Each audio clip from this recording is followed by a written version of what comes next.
Das Wort hat jetzt die Kollegin. À notre collègue Vergia pour le groupe confédéral de la gauche unie, gauche nordique. Monsieur le Président, allons-nous franchir avec ce rapport une étape vers le respect des droits fondamentaux dans l'Union européenne?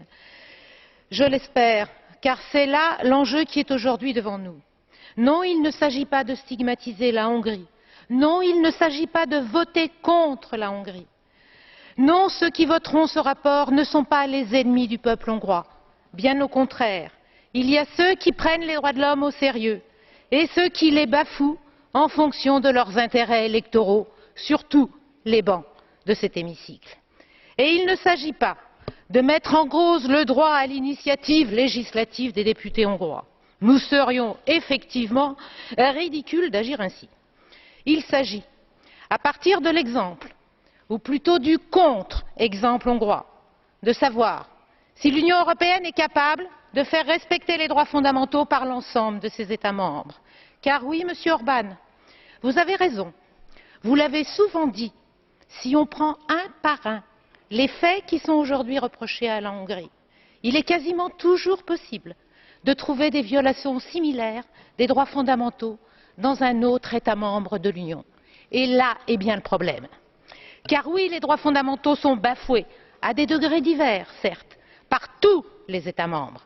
Et cela évolue mal. Il suffit pour cela de regarder la jurisprudence de la Cour européenne des droits de l'homme. Ce qui fait la spécificité hongroise, c'est l'accumulation. Et puis, par ailleurs, non. Il ne s'agit pas non plus de faire du jusqu'au boutisme.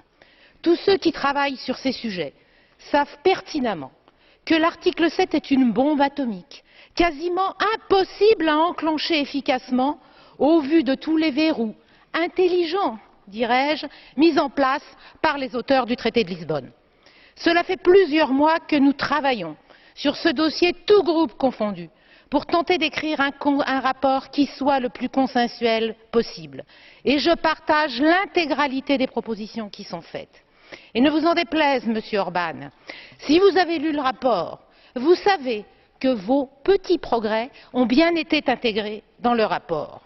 Et non, ce rapport n'est ni gauchiste, ni révolutionnaire. Ce n'est qu'une toute petite pierre que l'on tente de poser pour que les droits fondamentaux soient réellement respectés par les États membres.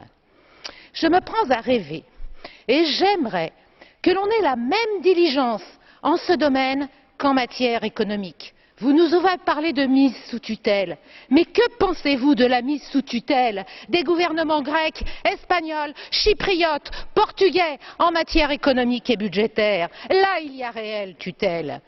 Alors ce rapport est un signe positif pour tous ceux et toutes celles. Je vais finir, Monsieur le Président. Ce rapport est un signe positif pour toutes celles et tous ceux qui veulent encore croire au rêve européen.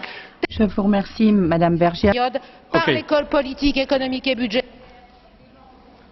À présent, nous allons passer la parole à Monsieur Paška, le FD. Je vous remercie, Monsieur le Président, Monsieur le Commissaire, Monsieur le Premier ministre de la Hongrie.